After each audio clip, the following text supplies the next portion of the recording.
আসসালামু আলাইকুম ওয়া রাহমাতুল্লাহ।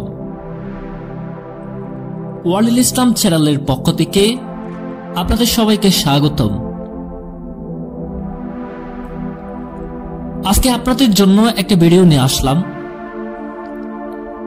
আজকের ভিডিওটি হলো মদিনায় হিজরতের পথে। বারা ইবনু আযাব রাদিয়াল্লাহু তাআলা আনহু তার পিতা হতে বর্ণনা করেন যে একবার আযাব রাদিয়াল্লাহু তাআলা আনহু আবু বকর রাদিয়াল্লাহু তাআলা আনহুকে বললেন, হে আবু বকর, যে রাতে আপনি রাসূল সাল্লাল্লাহু আলাইহি ওয়াসাল্লামের সাথে হিজরতের উদ্দেশ্যে সফর করছিলেন, সে রাতে আপনারা কি করেছিলেন আমাকে অবহিত করুন। আবু বকর রাদিয়াল্লাহু তাআলা আনহু বললেন, আমরা একদিন এক রাত পথ চলার পর যখন দ্বিপ্রহর হলো এবং পথ ঘাট এমন শূন্য হলো যে কাউকে চোখে পড়ছিল না, এমন সময় একটি লম্বা পাথর আমাদের নজরে আসলো। তার পাশে যথেষ্ট ছায়া ছিল, সেখানে রোদ পড়ত না। আমরা সেখানে অবতরণ করলাম এবং আমি নিজ হাতে রাসূল সাল্লাল্লাহু আলাইহি ওয়াসাল্লামের জন্য কিছু জায়গা সমান করলাম যাতে তিনি শয়ন করতে পারেন। এরপর একটি চাদর বিছিয়ে দিয়ে তাকে বললাম, হে আল্লাহর রাসূল, আপনি ঘুমান, আমি আপনাকে পাহারা দিচ্ছি এবং সব দিকে খেয়াল রাখতেছি। তিনি ঘুমিয়ে পড়লে আমি বের হয়ে চতুর্দিক থেকে তাকে পাহারা দিতে থাকলাম। তাকে পাহারা দেওয়ার সময় হঠাৎ দেখি একজন মেষ চারক আমাদের নিয়ে বিশ্রাম নেওয়ার জন্য পাথরটির দিকে অগ্রসর হচ্ছেন।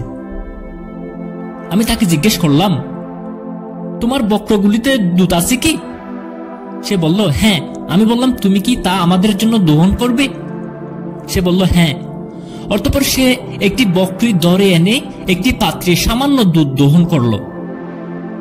আমার নিকট একটি পাত্র ছিল যা আমি রাসূলুল্লাহ সাল্লাল্লাহু আলাইহি ওয়াসাল্লামের জন্য এনেছিলাম, যেন তা দিয়ে তিনি তৃপ্তি সহকারে পানি পান করতে এবং উযু করতে পারেন।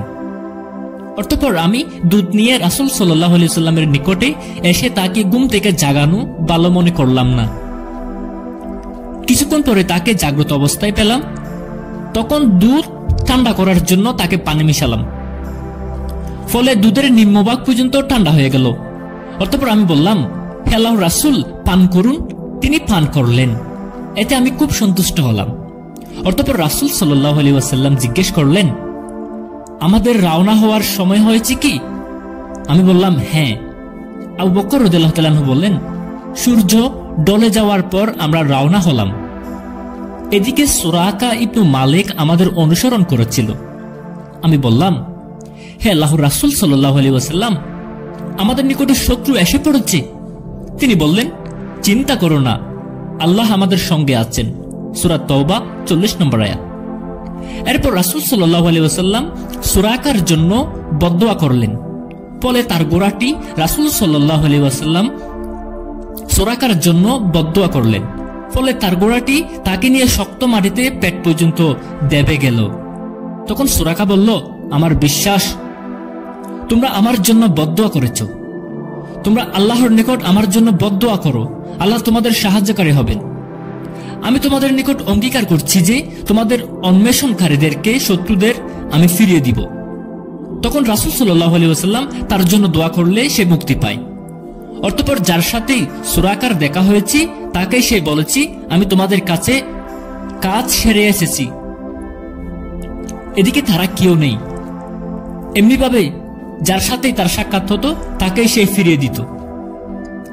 এই ঘটনা থেকে শিক্ষা হলো, সর্বক্ষেত্রে যথাযথভাবে নেতার আনুগত্য করা, প্রয়োজনে জীবন দিতে প্রস্তুত থাকা, বিশেষ ক্ষেত্রে মহৎ ব্যক্তিগণকে ঘুম থেকে না ডাকা বিচক্ষণতার পরিচয়।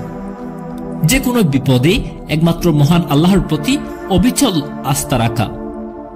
আল্লাহ তাআলা শত্রু ও জালেমদের অনেক সময় প্রকাশ্যে লাঞ্ছিত করে থাকেন। প্রিয় মণ্ডলী, আপনারা যারা আমাদের চ্যানেলটি সাবস্ক্রাইব করেন নাই, এরকম ইসলামিক সুন্দর ভিডিও পেতে আমাদের চ্যানেলটি সাবস্ক্রাইব করে রাখবেন। খুদা হাফেজ। আসসালামু আলাইকুম ওয়া রাহমাতুল্লাহ।